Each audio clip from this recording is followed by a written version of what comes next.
Welcome back here to 95.7 The Game. Dre Greenlaw, our guest today, as we go inside the 49ers locker room, presented by Harris Ranch Beef. Visit your local Chavez supermarkets for all of your beef and your tailgate needs. Already in his fourth NFL season, all with the Niners, who drafted him out of Arkansas in the 5th round back in 2019. He is having his best season. He is their leading tackler. It's the most ferocious defense in the NFL. All-pro votes certainly coming his way. I have a feeling we're going to see Dre Greenlaw in a Pro Bowl, if they even really play those anymore. Just 25 years old, needless to say, the future is bright. The present is very bright. Dre, thank you very much for joining us here on Damon and Ratto. How you doing today? Doing good, man. Can't complain. I want to start with your autograph hunting of Tom Brady. What a great story. I know that you and Fred Warner were talking about, should we do it? Are we going to go up to him? Are we going to ask him to sign this football? Did anyone try to talk you guys out of that? Nah, nobody really talked us out, but, majority of the guys probably was like, yeah, man, he's just going to go to the locker. So, he's probably just going to leave the game. And, probably about a minute left for the fourth quarter. I just watched him the whole time just to see what he was going to do. And once I saw him coming that way, I ran to him and got it done. So did you have the pen with you? Did you have the Sharpie? Oh, I was fully prepared, man. I was ready for it. All you had to do was sign it. Brady even admitted, he can be spicy after a game, especially when they lose. Did you get any apprehension, or did it feel like the right thing to do right away? No, I did. I could tell that he was a little he was upset, man, and just knowing how he is after the game, man, I can just tell by his demeanor that he really wasn't trying to sign the ball. So I actually came to him. And I was like, man, I want you to sign these balls, but I ain't going to let you do it, man. You look like you're going through a lot there. He was cool about it, man. And then Fred came up and he asked, "Did you get those balls signed?" And I had to go for it. Then I was like, yeah, you got to sign these balls. Dre Greenlaw here talking about getting Tom Brady's autograph. You even called yourself, what, a fangirl? Yeah. You called him the greatest of all time. And what was it like to line up across from him, playing all that pre-snap chess game that he's running all afternoon? I know he didn't play, the game that he wanted to play, but, do you just feel the man's greatness when you're out there on the field with him? Yeah, no doubt, man. Just watching tape, it really tells it all. Just the way that he's able to look off defenders and his pre-snap reads and how fast he is with getting the ball out of his hands. Just all the things that he do that just make him to be a great quarterback. And with him, what makes him so great about all those things is he know how to do it and when to do it. He know when to, eyes the receiver down and just give him the ball, or, if you want to look away and then, come scan the field and come back and go all the way to his fourth read, he can do that. So it's just about, being honest and true, to your coverage. But, he just does a good job of just manipulating with his eyes and everything. My last question about this autograph. Where's the football now? Yeah, it's at home in a very safe spot away from my son. He saw me with the football after the game. He go, football, and he takes it and drops it on the ground, and I'm about to have a heart attack. So it's put up in a nice tight spot till I can get me a little frame for it. Getting more to the defensive side of the ball and your entire team, was there a game or a moment within a game when you felt like, hey, this is the defense we've been meant to play all year? For sure. There's been, times throughout games that I felt like, we were just dominating, and I felt like, we shouldn't, when you got that feeling and you playing so good and your team's playing so good, it gives you a feeling that nobody really belongs on the field with you. That's what we kind of tell ourselves when we're out there and we can feel ourselves dominating. So, and for now, it's just about trying to keep it going and keep it rolling and just having that confidence throughout the rest of the season so we can finish strong. But was there a game before the Tampa game where you felt that way? Maybe the first time you guys felt that way all year?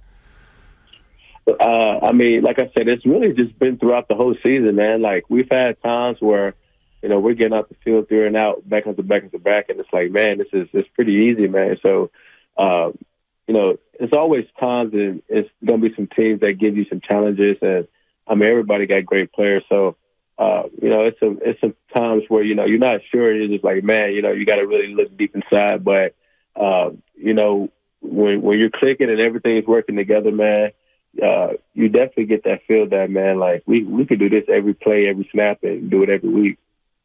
Dre Greenlaw here on 95.7 The Game. I think one of the hard-to-find natural resources in professional sports, all professional sports, is consistency. Free agency, player turnover, injuries, they happen all the time. You get drafted the year after Fred Warner, and the two of you guys have been playing together since that happened. How much is that responsible, knowing the other's instincts and the way you almost non-verbally communicate with each other? How much of that is part of your success as a linebacking group this year? Oh, no doubt. It's huge.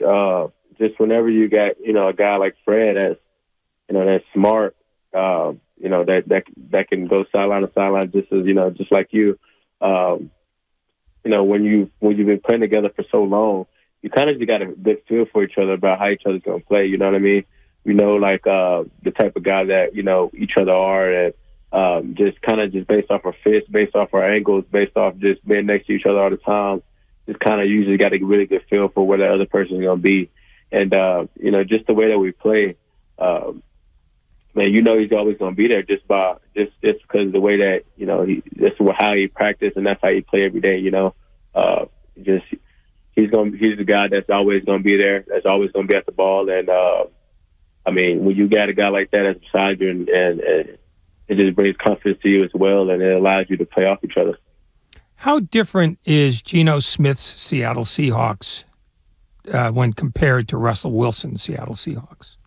Just on Geno, period. I've just been really impressed by him and, the way that he's been able to handle everything that's been thrown his way and the way he's responded, just the way that he's been playing football. So just the difference between them, I think Geno's just a better thrower altogether.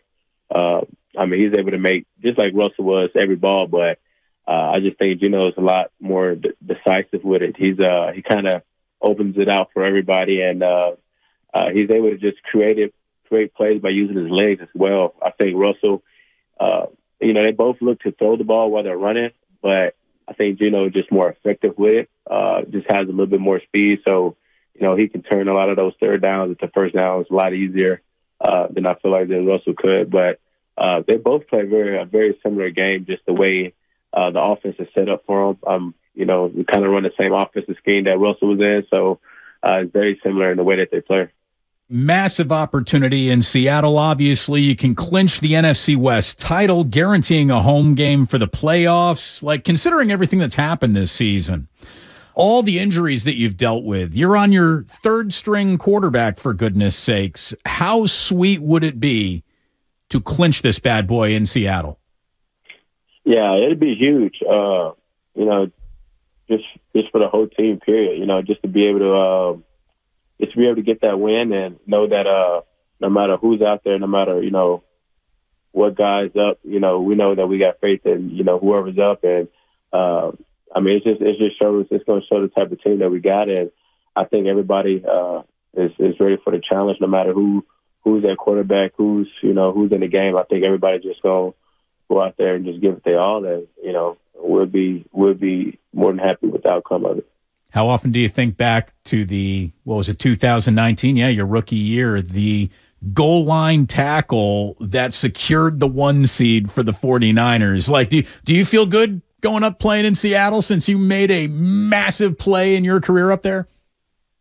That play don't really determine how I feel, but when I go up there to play, I guess as far as just, confidence, I don't really think about it, too much when I'm up there.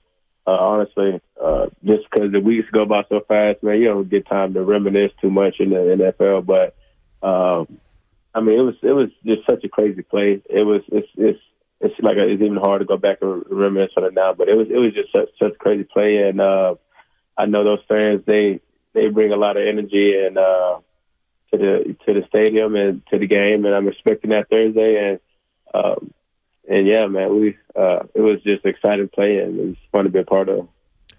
Is having a 10-day break after this game better than only having a 3-day break before this game is lousy? Yeah, anytime you can get more days before a game, it's better on your body. The fresher you feel, the better you play. For sure, I think plays a hand in it, but it don't matter if it's 2 days, 4 days, 10 days. I mean, I thought we're going to be ready to play regardless. So, yeah. Dre Greenlaw here on Damon and Ratto. So, you guys have dealt with a lot of things thrown at you this year.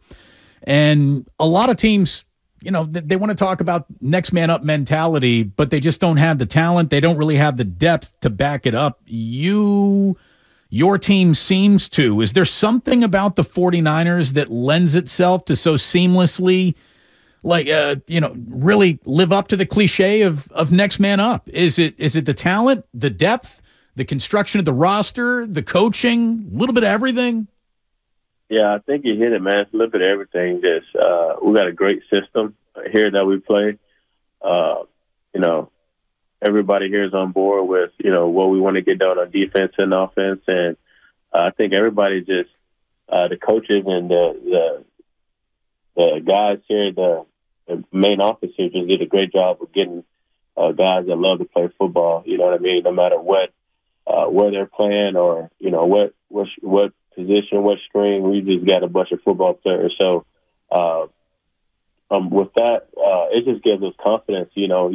No matter what, when you go out there and you got 10 other guys that's fighting balls to the wall, and you're the new guy on the team and you haven't been out there, but you see everybody fans having fun and going balls to the wall. You just kind of just follow and join in, and it's just part of the culture that they got built here, and yeah, man. So I think everybody just kind of just they see how hard the next man is working, and they just put their foot in, and everybody just goes to work. Tell me a little bit about Brock Purdy. As you're playing against him as a scout team quarterback, did you think, man, this guy's got something? And after seeing what he's done almost 2 whole weeks in a row at Levi's Stadium, how confident are you that can translate up to Seattle? I'm very confident in Brock Purdy. Just the way that he handles himself, the way he carries himself from the time he got in. You just tell that he's just something different about him. And then going at him, going against him for 14 weeks now, I guess. He just does some stuff that you don't see other rookies doing. It's the way that he's able to, like I said with Tom Brady a little bit, just the way he's able to manipulate with his eyes a little bit. It's just farther along than what you would expect a rookie to be doing. And I mean, honestly, some of these quarterbacks that's been in the league for a couple years, can't even do that still. So, that was big for us whenever we saw that. But then just the way that how poised he is when he's in the pocket, you know what I mean? And he makes good decisions with the ball, and then he's able to, create things, with his leg and, be able to, buy more time for the guys to get open. So he's just kind of got that it factor that, you can't really explain. But, I mean, he shows it. So, I got all the confidence in the world with him, man, and can't wait to see what he can do with the rest of the season. Wrapping up here with Dre Greenlaw on 95.7 The Game. How much juice came into your locker room when Christian McCaffrey entered it? Oh, it was huge, man. Just having a guy like that, that's just, he's a superstar in the league and has been for a long time. So, when we found out we was getting Christian, we knew that all the tools and everything that he could bring to the table. And, with what we do on offense, we knew he would be the perfect fit just by going against him, earlier in the year. We could just tell how versatile he was. And yeah, man, it's been a great fit. And, we were pumped to have him. We're still pumped that he's here. And yeah. Your former teammate, and I believe it's not stretching the truth to say future Hall of Famer Richard Sherman.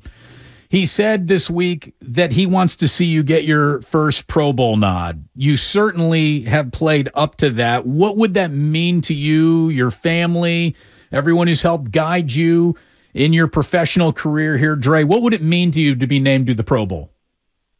It would be huge. It's something that, I never even dreamed of. I've dreamed about playing NFL, but never getting a Pro Bowl, you know what I mean? But, and that would be huge and just great motivation for the future as well. And man, yeah, I can't even kind of just describe what it would feel like to know that, everything that you work for, to just, have a chance to be in the Pro Bowl, man, would be huge. Well, I think it's a very deserving nod, and I hope it indeed comes your way. I would bet on it in Las Vegas if I could plunk down such a bet. Here's the thing. I can't nominate you to the Pro Bowl, but what I can do is feed you and your family, thanks to our friends at Harris Ranch Beef. We're going to send you 10 pounds of prime steaks, and you get to choose your cut, Dre. So do you want the ribeyes, the porterhouses, or the New York strip steaks? Ooh, baby. I appreciate that. I'm going to go with the ribeye, man. Can't beat that. That is the correct answer. But it's amazing how many guys have gotten that answer correctly. That's where you want to go. Dre, thank you very much for joining us here today. It was a pleasure to talk to you, man. Watching the season that you are personally having, that your team is having, it's been unbelievable watching this defense play. It's remarkable how nasty you guys are. Keep it up. Continued health and success to you. Really appreciate you joining us. Good luck in Seattle. Yes, sir. Thank you. Appreciate it.